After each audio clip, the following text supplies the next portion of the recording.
ഇനി ആരോഗ്യമുള്ള പല്ലുകൾക്കായി doctor ദിനക്സ് family dental clinic തന്നെ ചൂസ് ചെയ്യും. കൂടുതൽ വിവരങ്ങൾക്കായി കോൺടാക്ട് 6238355070. വെളിച്ചം ചാരിറ്റി സ്ത്രീ കൂട്ടായ്മയുടെ ആഭിമുഖ്യത്തിൽ വിദ്യാർത്ഥികൾക്ക് പഠനോപകരണങ്ങൾ വിതരണം ചെയ്തു. വെളിച്ചം ചാരിറ്റി സ്ത്രീ കൂട്ടായ്മയുടെ ആഭിമുഖ്യത്തിൽ പടിഞ്ഞാറൻ കൊച്ചിയിലെ 200ഓളം വിദ്യാർത്ഥികൾക്ക് പഠനോപകരണങ്ങൾ വിതരണം ചെയ്തു. സമ്മേളനം മുൻ കൊച്ചി നഗരസഭാ കൗൺസിലർ സീനത്ത് റഷീദ് ഉദ്ഘാടനം ചെയ്തു. പഠിച്ച് മെച്ചൂർഡാകലാണ്. അതിവിടെ ഇരിക്കുന്ന ഒരേപോലെ ഡ്രസ്സെത്ത തരുണീമണികൾ എല്ലാവരും അതേ മെച്ചൂർഡായവർ തന്നെയാണെന്നാണ് എനിക്ക് പറയാനുള്ളത്.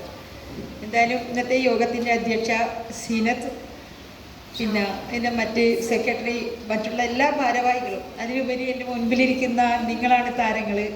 അതിനേലും മെച്ചൂർഡായിട്ടുള്ളത് നമ്മുടെ കുഞ്ഞു മക്കളാണ്, അല്ലേ? ഇവരില്ലെങ്കിൽ നമ്മളില്ല. ഉണ്ടോ? ഇല്ല. അവർക്ക് നിങ്ങളും വേണം, നിങ്ങൾക്ക് അവരും വേണം, നമുക്ക് നിങ്ങളെല്ലാവരും വേണം. അതാണ് ഒരു സമൂഹത്തെ വാർത്തെടുക്കുക. അതാണ് നമ്മളുടെയൊക്കെ ഉത്തരവാദിത്തം.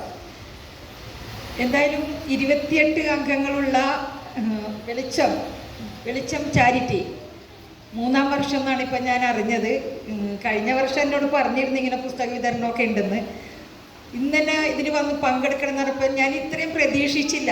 അവിടെ വന്ന് കണ്ടപ്പോൾ തന്നെ കണ്ണിന് 6-ാം വർഷമാണെന്ന്. എന്തായാലും 6 വർഷമായിട്ടും ഇതിൽ ലേഡീസ് മാത്രമുള്ള ഈ ഒരു ചാരിറ്റി കൊണ്ടുപോകാന്ന് വെച്ചാൽ ഇത്തിരി ബുദ്ധിമുട്ടുള്ള കാര്യം തന്നെയാണ്, അല്ലേ? പ്രസിഡന്റ് സീനത്ത് ഷാഹുൽ അധ്യക്ഷത വഹിച്ചു. Cochin charitable society president Salim Shukoor, നിങ്ങളെല്ലാം ജീവിത പ്രാരാബ്ദങ്ങൾ ഓടിയെടുക്കുന്ന ആളുകളാണ്. അതിൻ്റെ ഇടയിലും ഒരു തുക സമൂഹത്തിൽ ബുദ്ധിമുട്ട് അനുഭവിക്കുന്ന കുട്ടികൾക്കായിട്ട് മാറ്റിവെക്കുക എന്നുള്ളത് വലിയ കാര്യമാണ്. ഇനി നമ്മുടെ ഇവിടെ ഇരിക്കുന്ന കുട്ടികളോട് പറയാനുള്ളത്, നിങ്ങൾ പഠിപ്പിൽ ശ്രദ്ധ കേന്ദ്രീകരിക്കുക. പഠനത്തിലൂടെ നമുക്ക് നേട്ടം ഉണ്ടാവുള്ളൂ. നിങ്ങളൊരു പോസ്റ്റിലെത്തുമ്പോൾ ഇതേപോലുള്ള സൽക്കർമ്മങ്ങൾ നിങ്ങളുടെ കൊച്ചനിയന്മാരെ സഹായിക്കാനുള്ള ഒരു വലിയ മനസ്സ് നിങ്ങൾ വളർത്തിയെടുക്കുക. കാരണം പഠനത്തിലൂടെ നിങ്ങൾ രക്ഷപ്പെട്ടാൽ നിങ്ങളുടെ കുടുംബത്തിന് വലിയൊരു കൈത്താങ്ങാവും.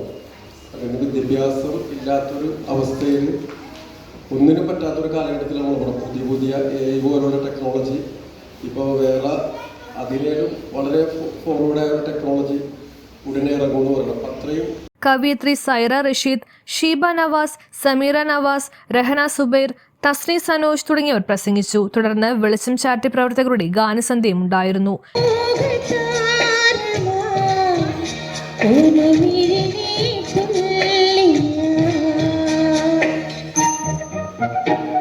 News bureau, Mattancherry.